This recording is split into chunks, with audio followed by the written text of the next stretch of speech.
Nous nous adressons publiquement à vous, Monsieur Gaudin, Monsieur Dartout et Madame Vassal, afin que l'ensemble de nos concitoyens et concitoyennes aient accès à notre témoignage qui diffère de ce que laisse entendre la communication officielle délivrée par les représentants des pouvoirs publics. Comme vous le savez, le 5 novembre à 9h05, notre immeuble s'effondre sur Simona, Nias, Ouloum, Fabien, Julien, Marie, Taëb et Chérif, ouvrant une ère de sidération et de deuil dans le cœur des Marseillais et Marseillaises. Suite au choc traumatique d'avoir tout perdu lorsque nos appartements ont englouti nos 8 voisins morts dans des conditions cauchemardesques que nous avons évitées de peu, nous sommes à ce jour prisonniers et prisonnières dans des chambres d'hôtel depuis bientôt 2 mois. Permettez-nous de vous le dire ainsi, cette situation nous est insupportable. Alors, nous nous demandons jusqu'où et jusqu'à quand va se prolonger cette gestion inhumaine. Nous nous demandons quelle est donc la conception que vous avez de vos rôles politiques quand vous nous abandonnez à une interminable attente, au même moment où vous songez à offrir une subvention de 1,8 million d'euros au Cercle des nageurs, ou quand vous honorez une soirée de dégustation de chocolat durant l'agonie d'habitants et d'habitantes de Noailles, encore sous les décombres. Au 65 rue d'Aubagne, dans l'immeuble qui s'est effondré à 9h05 un lundi matin, seuls 4 foyers sur 10 ont survécu. Sur ces 4 foyers, 2 vivent encore à l'hôtel, dont l'un sans possibilité de relogement, et 2 ont été relogés, dont l'un dans un appartement insalubre qui ne lui convient pas. On pourrait croire que le pire est derrière nous. Eh bien non. Cette catastrophe a désormais pris la forme de vos administrations inadaptées, des interminables queues au centre Beauvau, de l'absence de considération de la part des pouvoirs publics, de notre nouvelle situation de SDF, de vos promesses non tenues, et enfin du manque absolu de réponse à notre détresse. Monsieur Gaudin, Madame Vassal, Monsieur Dartout, rendez-vous compte que vous êtes en train de faire endurer de la maltraitance psychologique à des personnes dont l'état de santé mentale est déjà très affaibli par le drame qu'a engendré votre politique urbaine à 2 vitesses. Nous ne pardonnerons jamais les fautes meurtrières commises dans le passé. Et si l'enquête judiciaire se chargera de désigner les coupables de la mort de ces 8 citoyens et citoyennes et de la mise en péril de nos vies, vous êtes toutefois, du fait de vos fonctions, responsables des mauvais traitements que nous subissons à l'heure actuelle. En effet, on entend souvent dans la presse et selon la communication des pouvoirs publics que des moyens financiers ont été mobilisés et que de ce fait, nous sommes pris en charge matériellement. C'est totalement faux.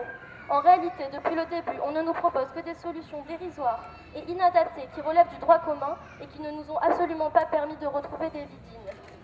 2 d'entre nous ont par exemple, le 5 décembre, suite à la signature d'un bail, fait une demande d'aide au fonds Solidarité Logement géré par le conseil départemental.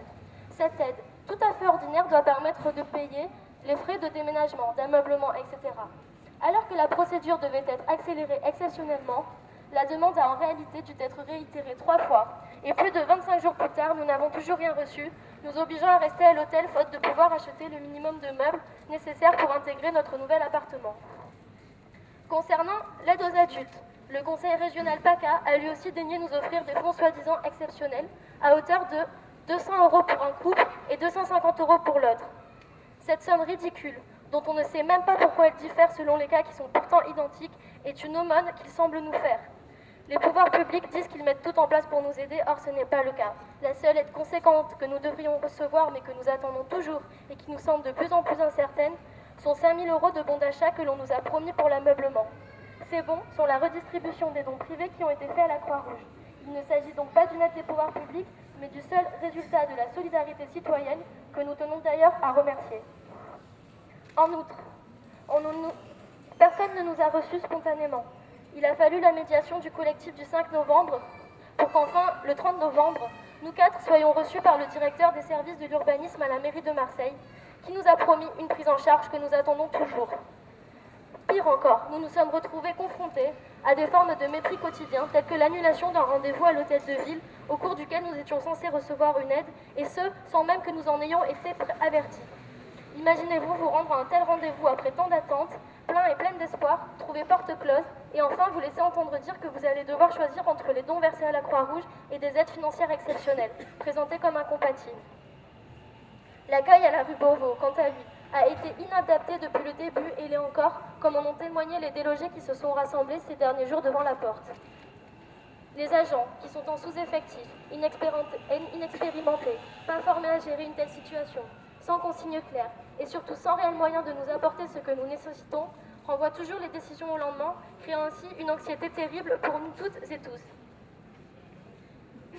Monsieur Gaudin, quand, lors du conseil municipal du 20 décembre, vous appelez votre équipe municipale à vous aider à répondre aux défis que vous lance la mémoire de nos 8 voisins et voisines, nous vous invitons également à penser à répondre à ce défi par un minimum de respect et de considération pour le peu de survivants et survivantes que ce drame a épargnés. À ce propos, quand nous entendons M. Ruas poursuivre pour dire, je cite, que les services du logement ont fait un travail extraordinaire auprès des personnes dont on sait qu'elles ne retrouveront jamais leurs appartements, nous en avons la nausée. Nous le répétons, presque 2 mois après ce drame, sur les seuls survivants et survivantes de l'immeuble, le bilan n'est pas glorifiant. Nous sommes tous les 4 encore bloqués à l'hôtel, dont 2 d'entre nous sans possibilité de relogement. Comment pouvez-vous donc avancer des mensonges aussi éhontés, juste après la mention d'un soi-disant défi lancé par la mémoire de ces 8 victimes? Nous attendons encore un signe de votre considération, un geste de compassion et une prise en charge que nous sommes en droit d'attendre. Après avoir perdu foi en la sécurité et la protection qu'auraient dû nous apporter nos habitations, nous perdons foi en la sécurité et la protection qu'auraient dû nous apporter notre municipalité et l'État.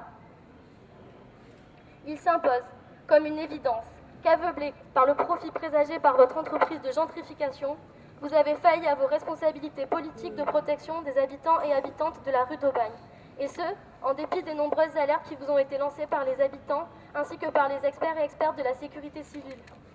Vous n'avez pas voulu investir pour assurer la sécurité des gens de notre quartier, parce que vous étiez trop occupés à orchestrer un nouveau projet de destruction de l'identité marseillaise, incarné par le quartier voisin du nôtre, La Plaine, faisant au passage un joli cadeau de 22 millions d'euros d'argent public à vos collègues du privé.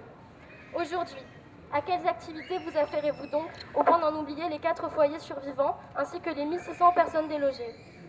Il est vrai que même si nous ne sommes pas dupes de vos manœuvres visant à refouler les pauvres du centre-ville, nous nous sommes tout de même étonnés de voir qu'au lendemain de la vague de signalements d'insalubrité et de péril, comme le révèle l'émission Les Pieds sur Terre, les charognards d'Euromède arrivent plus vite pour voler nos bâtiments que les experts pour protéger nos vies.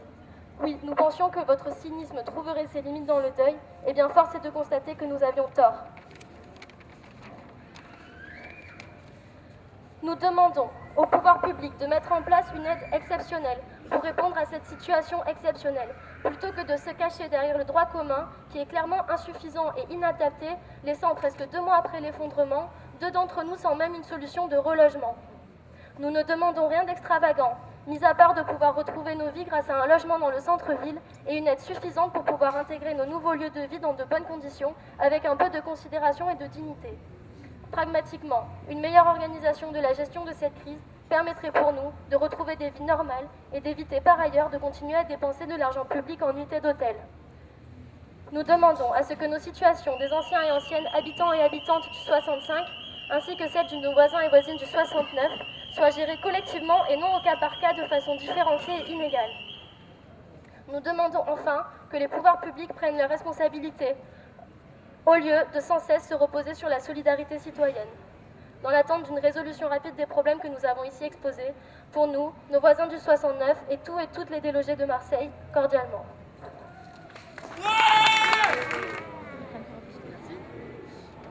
Merci à toutes et à tous d'être s'être rassemblés. Oui, Sophie et Pierre. Moi, je sais pas. On a envoyé déjà plusieurs mails à la mairie, à la préfecture ces dernières semaines, donc on va attendre.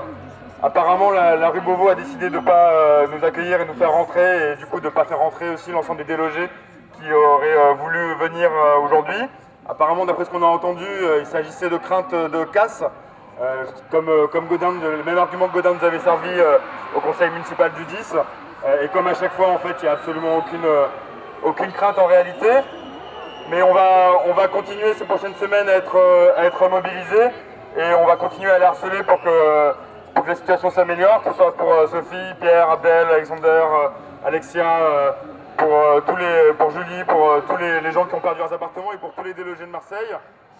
Et on sera encore rassemblés et voilà. Je vous remercie.